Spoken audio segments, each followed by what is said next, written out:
مرد اونچا اور عورت نیچی نہیں ہے. شرف انسانیت کو دونوں ایکولی شیئر کرتے ہیں، وہ بھی ہیومن بینگ، وہ بھی ہیومن بینگ. من ذکرن او انثی، خواہ وہ مرد ہو خواہ عورت. بعضکم من بعض، تم ایک دوسرے ہی میں سے ہو نا. ایک ہی باپ کے نطفے سے بیٹا بھی ہے بیٹی بھی ہے، ایک ہی ماں کے رحم میں پرورش پائی ہے بیٹے نے بھی بیٹی نے. تو اونچ نیچ کہاں سے آ جائے گی، کدھر سے آ جائے گی؟ بعضکم من بعض، ایک دوسرے میں سے ہو. فالذین ہاجروا، تو وہ لوگ جنہوں نے ہجرت کی. تو ہجرت صرف مردوں تو نہیں کی، عورتوں نے بھی کی. وَأُخْرِجُوا مِن دِيَارِهِمْ، جو اپنے گھروں سے نکالے گئے، ان میں مرد بھی تھے عورتیں بھی تھیں. وَأُوذُوا فِي سَبِيلِي، اور جنہیں میری راہ میں ایذا پہنچائی گئی، ان میں مرد بھی تھے عورتیں بھی تھیں. مساوات مرد و زن کے اس نظریے کو سمجھ لیجئے. ایک مرد اور ایک عورت شادی کرتے، اب وہ برابر نہیں رہے.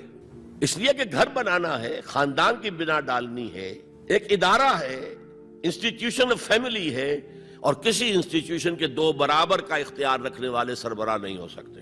آئی جی ایک ہوگا، ڈی آئی جی 4 ہوں، 5 ہوں، 6 ہوں. کوئی فرم ہے، مینیجنگ ڈائریکٹر ایک ہوگا، آپ 100 ڈائریکٹر رکھ لیں، مینیجنگ ڈائریکٹر 2 نہیں ہو سکتے. کوئی کاروبار چل ہی نہیں سکتا. تو گھر کا ادارہ تو برباد ہو جائے گا اگر آپ نے برابر کر دیا دونوں کے اختیارات کو. آج اس کا مزہ چکھ رہا ہے یورپ اور ویسٹ اور امریکہ. خاندان کا ادارہ تلپٹ ہو کر رہ گیا ہے بنیادی طور پر. جب اللہ نے مرد کو بنایا طاقتور زیادہ، اور عورت کا حسن یہ ہے کہ وہ نازک ہو. ملک کا ڈیفنس مردوں کا ذمہ داری ہے، نان نفقے کی فراہمی مردوں کی ذمہ داری، عورت کی نہیں ہے. عورت کا کام ہے گھر میں رہے، شوہر کے لیے اچھا ماحول پیدا کرے. اب اگر دن بھر 8 گھنٹے عورت بھی کام کر کے آئی ہے، کسی باس نے بھی جھڑک دیا ہوگا، کچھ اور ہوگا، تھکی تھکائی اور طبیعت تقدر لے کر آئی ہے، مرد کا بھی یہی حشر ہے، گھر میں جائیں گے تو کیا ہوگا؟ لڑیں گے. آج بھی امریکہ میں جو اسٹے ایٹ مومز کہلاتی ہیں، وہ مائیں جو گھروں میں رہتی ہیں، ان کا بہت بڑا ان کا مقام ہوتا ہے، ان کے بچوں کی تربیت جو ہو سکتی ہے. اور سب سے زیادہ مظلوم وہاں پر عورت ہے.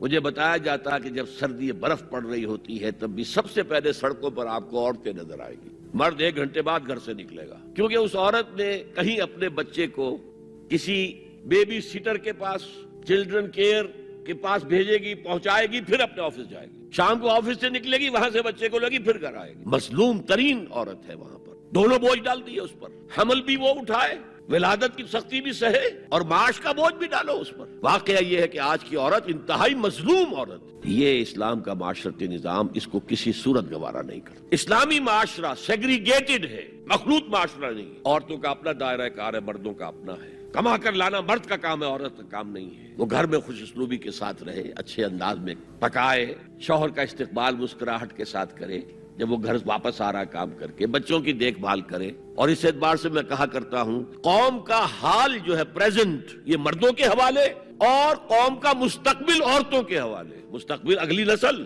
اس کی صحیح تربیت ہوگی، ماں کے دودھ کے ساتھ اس کے اندر اسلام اور ایمان کے جذبات جائیں گے. وہ جو اقبال کہتا ہے، مادراں را اسوہ کامل بطول، حضرت فاطمہ زہرا، ماؤں کے لیے کامل اسوہ حضرت فاطمہ رضی اللہ تعالیٰ. آسیہ گرداں و لب قرآن سرا، وہ چکی پیستی تھی اور زبان سے قرآن پڑھتی جاتی تھی. اور میں نے اپنے بچپن میں ایسی خواتین کو دیکھا ہے جو چکی پیس رہی ہیں، قرآن پڑھ رہی ہیں، اور چھاتی سے بچہ چمٹا ہوا دودھ پی رہا ہے. وہ جو دودھ اس بچے کے حلق میں جا رہا ہے، پیٹ میں جا رہا ہے، اس کی کیا تاثیر ہوگی. بطول باش و پنہا شو ازی عصر، کہ در آغوش شبیر بگیری. اے مسلمان عورت، بطول بن جا، زہرا بن جا، اور اس عصر سے پنہا ہو جا، چھپ جا، علیحدہ ہو جا، تاکہ تیرے آغوش میں حسین جیسا بچہ پیدا ہو. لیکن یہ ایئر ہوسٹسز جو جاتی ہیں کرو کے ساتھ اور 2 ہفتے باہر رہتی ہیں، یہ کون سے اسلام کی روح سے جائز ہے؟ عورت محرم کے بغیر حج کو نہیں جا سکتی، محرم کے بغیر عمرے کے لیے نہیں جا سکتی، اور یہ قانون تھا. عورتوں کے ہسپتال میں عورتیں ڈاکٹر، عورتیں مریض، عورتیں نرسز. مردوں کے ہسپتال میں فیمیل نرسز کا کیا کام ہے؟ کیا میل نرسز نہیں ہوتے؟ اور کیا آرمی کے اندر جو فارورڈ یونٹس ہوتے ہیں کہ جو جاتے ہیں محاذ کے اوپر، ان میں کوئی عورت نرس جاتی ہے؟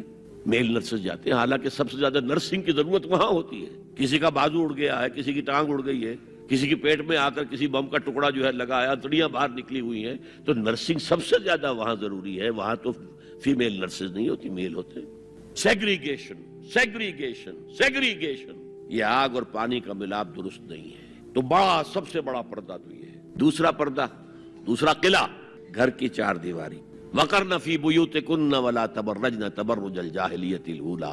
قرار پکڑو اپنے گھروں میں، وقار کے ساتھ رہو، ٹھہری رہو اپنے گھروں میں، اور بند سمر کر باہر نہ نکلو جیسے کہ تم جاہلیت کے دور میں نکلتی تھی۔ اس کو ہمارے ماڈرن لوگ کہہ دیتے ہیں یہ تو صرف ازواج مطہرات کے لیے تھا، اس سے بڑی جہالت کوئی نہیں ہو سکتی۔ دیکھیے ایک نکتہ، یہ شاید پہلے کبھی آپ کے دل میں نہ آیا ہو، ازواج مطہرات سے خاص کیوں خطاب کیا گیا؟ اس کی وجہ ہے اسی سورہ احزاب میں جس میں یہ مضمون آیا ہے وَقَرْنَ فِي بُيُوتِكُنَّ وَلَا تَبَرَّجْنَ تَبَرُّجَ الْجَاهِلِيَّةِ الْأُولَىٰ، اسی میں آیت آئی ہے لَقَدْ كَانَ لَكُمْ فِي رَسُولِ اللَّهِ أُسْوَةٌ حَسَنَةٌ، مسلمانوں تمہارے لیے اللہ کے رسول کی شخصیت کے اندر ایک نہایت عمدہ نمونہ ہے، اور یہ معجزہ ہے، مردوں کی ہر حیثیت کے لیے اسوہ ہے محمد صلی اللہ علیہ وسلم۔ امام کے لیے آپ کا اسوہ ہے کہ نہیں؟ مسجد نبوی کے امام تھے کہ نہیں؟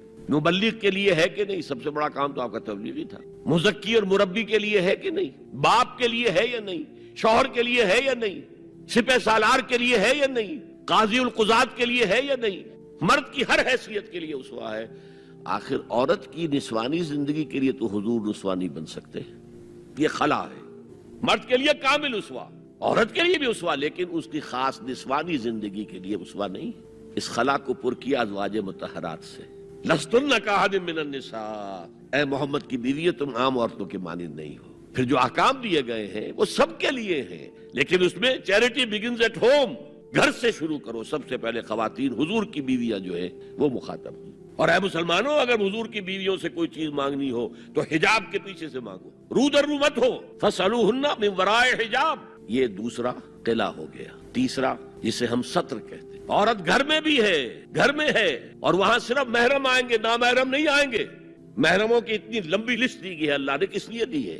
کیا قرآن مجید میں لفاظی ہے؟ ایک ایک لفظ گنجینہ معنی کا طلسم اس کو سمجھیو، جو لفظ کے غالب میرے اشعار میں آوے۔ غالب نے تو تعلیق کی ہے، اللہ کے کلام میں تو یہ بات صحیح ہے نا۔ گھر کے اندر نامحرم نہیں آئے گا۔ گھر میں اگر وہی ایک بیٹی تھی جو آپ نے اپنے داماد کو دے دی ہے اور کوئی اور بیٹی نہیں ہے تو داماد گھر میں آ سکتا ہے ورنہ نہیں آ سکتا۔ سالی سے اس کا پردہ ہے، دیور سے بھابھی کا پردہ ہے، چچا زاد بھائی بہنوں کا پردہ ہے۔ چچا سے پردہ نہیں ہے، ماموں سے پردہ نہیں ہے، چچا زاد پردہ ہے، ماموں زاد پردہ ہے، خالہ زاد پردہ ہے، پھوپھی زاد پردہ ہے۔ یہ سارے احکام کس لیے دیے گئے؟ گھر کے اندر بھی ستر اور نگاہیں نیچی۔ مولانا حمید الدین فراہی نے ایک نقطہ بیان کیا کہ سورہ احزاب میں جو پردے کا بیان ہے وہ ہے گھر سے باہر کا پردہ۔ جب اے نبی کہہ دیجئے قل لازواجک و بناتک و نساء المؤمنین یدنین علیہن من جلابیبہن۔ جلباب کہتے تھے ایک بڑی چادر، کوئی عربوں کی تہذیب میں موجود تھی دو چیزیں۔ گھر میں ان کے ایک دوپٹہ ہوتا تھا جسے خمار کہتے تھے، خمار، خمرہن کا لفظ آیا ہے سورہ نور کے اندر۔ گھر سے باہر نکلتی ہوئی وہ اپنا پورا وجود ایک چادر میں لپیٹ لیتی تھی، لیکن چہرے کا پردہ نہیں تھا۔ اب فرمایا گیا اے نبی اپنی بیویوں سے اور اپنی بیٹیوں سے اور اہل ایمان کی بیویوں سے، اب بات آگے بڑھ رہی ہے، اہل ایمان کی بیویاں شامل ہو گئی، اس لیے کہ تو ساری بات ہی ازواج مطہرات سے جو ہو رہی ہے، اس لیے ہو رہی ہے کہ وہ اسوہ بنے مسلمان خواتین کے لیے۔ ان سے کہہ دیجئے وہ اپنی چادروں کے پلو لٹکا لیا۔ یہ جو گھونگھٹ کا تصور بعد میں ہوا ہے، یہ ہے تیسرا پردہ، ستر کی حد تک ہے ستر آپ نے، اور اس میں بھی کیسے کیسے احکام دیے گئے۔ لباس وہ پہنو جو ڈھیلا ہو، تنگ نہ ہو، ٹائٹ نہ ہو، جو جسم کے نشیب و فراز کو واضح کر رہے ہوں، اتنا باریک نہ ہو کہ جسم جھلک رہا اس میں سے۔ اور اس پر اضافہ وَضْرِبْنَ بِخُمُرِهِنَّ عَلَى جُيُوبِهِنَّ، اپنے گریبانوں کے اوپر اپنی روڑنیوں کے، یہ خمار آ گیا جو اوڑھنی ہوتی ہے، اس کے بکل مار لو، تاکہ نسوانی حسن کا ایک بڑا حصہ ہے یہ چھاتی جو ہے، اس کو اور ایک کور ایڈیشنل مل جائے۔ کرتا تو ہے ہی، لیکن وَضْرِبْنَ بِخُمُرِهِنَّ، خمار کی جمع خمر۔ سورہ احزاب میں آیا جلابیب، جلباب کی جمع، وہ بڑی چادر جس میں لپٹ کر گھر سے نکلتی تھی، لیکن یہ کہ یہاں پر خمرہن، خمار کہتے ہیں اوڑھنی کو، جو گھر میں بھی استعمال ہوتی ہے، تو وہ سر پر بھی ہو اور اس کا ایک بکل جو ہے تمہاری سینے پر بھی آ جائے، ایڈیشنل کورنگ۔ اس کے باوجود بھی نگاہیں نیچی رکھو۔ میں نے آپ سے عرض کیا پہلا اصول کیا تھا؟ تمام انسان مساوی، اور اس پر گواہی شاتم رسول ایچ جی ویلز، جو تازہ ایڈیشن اب مارکیٹ میں ہے اس میں سے یہ پیسج نکال دیا گیا ہے۔ ایسا نہ ہو کہیں آپ جدید کوئی ایڈیشن دیکھیں اور اس میں تلاش کریں، نہ ملے تو آپ سمجھے کہ میں نے کوئی غلط بات آپ سے کہی ہے۔ لائبریریوں میں پرانے ایڈیشن مل جائیں گے، جائیے اور دیکھیے۔ A concise history of the world میں جو حضور کا چیپٹر ہے کھول کر پڑھیے، آپ کو مل جائے گا جملہ۔ Although the sermons of human equality, fraternity and freedom were said before also, and we find a lot of such sermons in Jesus of Nazareth, But it must be accepted that it was Muhammad sallallahu alaihi wasallam who for the first time in human history established a society based on these principles.